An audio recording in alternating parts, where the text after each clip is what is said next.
महर्षि मृकंड भृगुवंशरे जन्म ग्रहण करथिले। तांको स्त्रीको नाम मरुद्वती थिला। विवाहर बहु वर्ष पर्यंत तांकर कौनसी संतान हेला नाही। तेणु से दुहे अनेक दिन धरी तपस्या कले और नाना तीर्थ क्षेत्र में बुली बुली शेषरे केदार तीर्थरे सेमाने जाई पहुंचिले।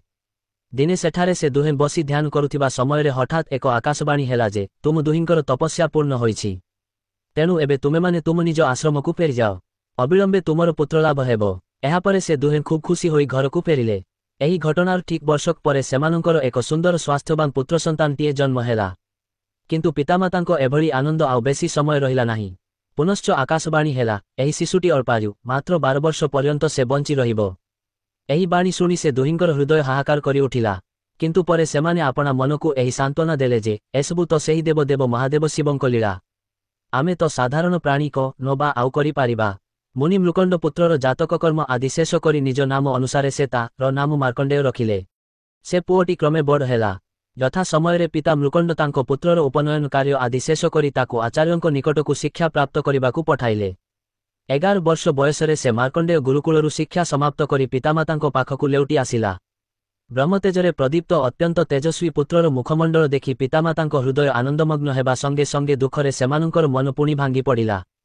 माँ अंकर अश्रुर मुख देखि पुत्र ताहार कारण पचारन्ते माँ अधिक कांदिबाकु लागिले, किंतु किछि भी उत्तर देले नाही। शेषरे पिता एक दीर्घाश्वास त्याग करी समस्त कथा मार्कंडेयंकु कहिले।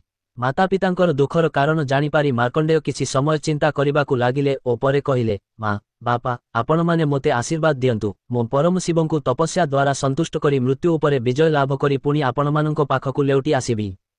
ता परे से ता पितामातांकु प्रणाम करी विदाय नहीं जाउछंती। ठीक एही समयरे सेठाकु देवर्षि नारद आसी पहुंचिले। मृकंड मुनि देवर्षिंकर अभ्यर्थना कले ओ तांकु सत्कार करी सारा वृत्तांत जणाइले। नारद मार्कंडेयंकर एभली संकल्पर अनेक प्रशंसा कले ओ तांकु से कहिले, वत्स मार्कंडेय तमे गौतमी नदी तटकु जाई शिव पंचाक्षरी मंत्र जप कर। ताहेले जाई तुमे अवश्य शिवकृपा लाभ करी जीवनरे सफल काम हेबो। देवर्षि नारदंको आशीर्वाद पाई बालक मार्कंडेय गौतमी तटरे जाई पहुंचिले ओ सेठारे एक शिवलिंग प्रतिष्ठा करी तपस्या करिबाकु लागिले। एने नारद बुली बुली जमपुररे जाई पहुंचिले ओ तांकु कहिले, यमराज एबे तुमर परीक्षा समय आसिला। बालक मार्कंडेय तार आसन्न मृत्युरु रक्षा पाइबा पाई शिवंकु घोर तपस्या करुछि।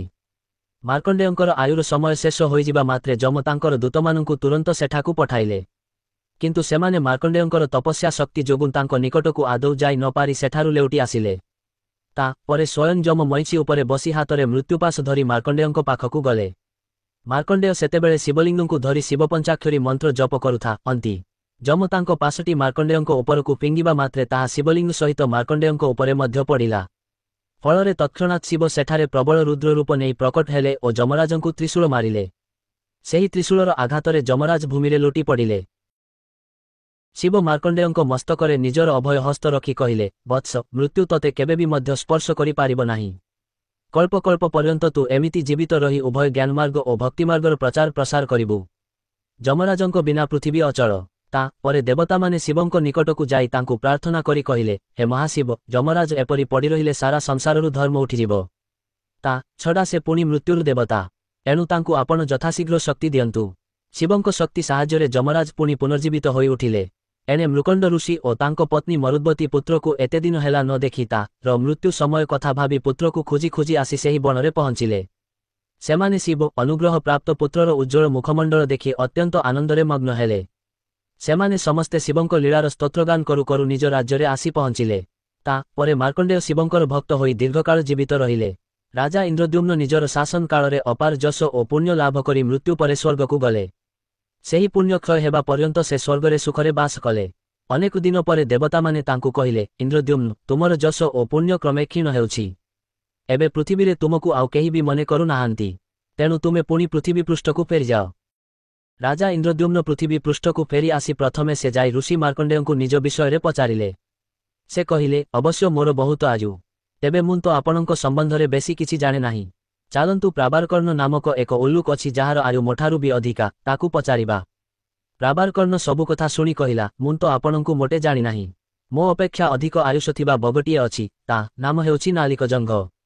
आपण सेठाकु जाआंतु। नालिकजंघ सबु शुणी कहिला, मुं तो आपणंकु जानि नाही। चालंतु मोठारु अधिक आयुष थिबा कच्छप अकुपार पाखकु जिबा। अकुपार इंद्रद्युम्नंकु देखि कहिला, महाराज मुं तो आपणंकु खूब भल भाबरे जानिछि। ଆପଣଙ୍କ ଶାସନ କାଳରେ ଆପଣ ଅନେକ ଯଜ୍ଞ କରି ଅନେକ ଦାନ ଦେଇଥିଲେ। ଦାନ ଦେଇଥିବା ଗୋରୁମାନଙ୍କ ଖୁରାରେ ମାଟି ଉଠି ଉଠି ଖାଲ ହୋଇ ଯେଉଁ ପୁଷ୍କରିଣୀର ସୃଷ୍ଟି ହୋଇଛି ସେଇଠାରେ ହିଁ ମୁଁ ବାସ କରୁଛି। ଇଏ ହେଉଛି ସେହି ପୁଷ୍କରିଣୀ। ଏକଥା ଶୁଣି ଦେବଦୂତ ସ୍ୱର୍ଗରୁ ଓହ୍ଲାଇ ଆସିଲେ ଓ ଦେଖିଲେ ଏବେ ମଧ୍ୟ ଇନ୍ଦ୍ରଦ୍ୟୁମ୍ନଙ୍କ କୀର୍ତ୍ତି ପୃଥିବୀରେ ବିଦ୍ୟମାନ। ତେଣୁ ସେ ତାଙ୍କୁ ଦେବବିମାନରେ ବସାଇ ସ୍ୱର୍ଗକୁ ପୁଣି ଆଉଥରେ ନେଇଗଲେ। ଆହୁରି ଗୋଟିଏ କଥା, ଭୀମାବତୀ ଗ୍ରାମରେ ସୋମୟାଦୀ ନାମକ ଜଣେ ଶିବଭକ୍ତ ରହୁଥାନ୍ତି। ତାଙ୍କର ଗୋଟିଏ ମାତ୍ର ପୁତ୍ର ଥାଏ। ତାର ନାମ ସିଦ୍ଧରାମ ଥିଲା। ସେ ପୁଅଟିକୁ ମାତ୍ର 7 ବର୍ଷର ହୋଇଥିଲା ବେଳେ ତାର ପିତାଙ୍କର ସ୍ୱର୍ଗବାସ ହେଲା। ମା ପିଲାଟିକୁ କଷ୍ଟେ ମଷ୍ଟେ ଚଳାଇଥାଏ। ଦୀପାବଳି କିଛି ଦିନ ଥାଏ। କିଛି ପତ୍ର ଓ ସମିଧ ଆଣିବା ପାଇଁ ସିଦ୍ଧରାମ ସାଥୀ ବାଳକମାନଙ୍କ ସହିତ ବଣକୁ ଗଲା। ବାଳକମାନେ ସେଠାରେ ଗୋଟାଏ ବରଗଛ ତଳେ ବସି କଥାବାର୍ତ୍ତା କରୁଥାନ୍ତି। ବାଳକମାନେ କହୁଥାନ୍ତି, ଏବେ ଦୀପାବଳିରେ ଆମର ବଡ଼ ଭଉଣୀ ଓ ଭିଣେଇ ଆସିବେ ଓ କେବଳ ସେଇଥିଲାଗି ଅନେକ ମିଠାଇ ତିଆରି ହେବ। ସାଙ୍ଗମାନଙ୍କ କଥା ଶୁଣି ସିଦ୍ଧରାମ କହିଲା, ମୁଁ ବି ମୋ ଭଉଣୀ ଓ ଭିଣୋଇଙ୍କୁ ନିମନ୍ତ୍ରଣ କରିବି। ଆମ ଘରେ ପାୟସ ତିଆରି ହେବ। ସେମାନେ ନୂଆ ଲୁଗା ପିନ୍ଧିବେ। ଏକଥା ଶୁଣି ଅନ୍ୟ ପିଲାମାନେ ହସି ହସି ଗଡ଼ିଗଲେ ଓ କହିଲେ, କିରେ ସିଦ୍ଧୁ, ତୋର ତ ଆଦୌ ଭଉଣୀ ନାହିଁ, ପୁଣି ଭିଣୋଇ କେଉଁଠୁ ଆସିବେ? କିଏ ତୋ ଭଉଣୀ? ତା ନାମ କଣ? ଏସବୁ ପ୍ରଶ୍ନ ଶୁଣି ସେ ଖୁବ୍ ବ୍ୟଥିତ ହୋଇ କାନ୍ଦି କାନ୍ଦି ଘରକୁ ଫେରିଲା। ତାକୁ ଦେଖି ତାର ମା ଅତ୍ୟନ୍ତ ବ୍ୟସ୍ତ ହୋଇ ପଚାରିଲେ, କିରେ ପୁଅ, ତୋର କଣ ହୋଇଛି? କାହିଁକି ତୁ ଏମିତି କାନ୍ଦୁଛୁ? ସିଦ୍ଧରାମ ମାଙ୍କୁ ସବୁ କଥା କହି ପଚାରିଲା, ମା, ମୋର ଭଉଣୀ ଭିଣୋଇ କାହାନ୍ତି? ମା ଏଥର ସବୁ ବୁଝିଗଲେ ଓ ଧୈର୍ଯ୍ୟର ସହିତ ବୁଝାଇଲେ, ପୁଅ ତୁ ସେମାନଙ୍କ କଥା ମୋଟେ ଶୁଣନା। ତୋର ଭଉଣୀର ନାମ ଭ୍ରମରାମ୍ବା ଓ ତୋର ଭିଣୋଇଙ୍କ ନାମ ମଲ୍ଲିକାର୍ଜୁନ। ସେମାନେ ଶ୍ରୀଶୈଳ ଉପରେ ନିବାସ କରନ୍ତି। ସମସ୍ତ ଐଶ୍ୱର୍ଯ୍ୟର ଅଧିକାରୀ ସେମାନେ।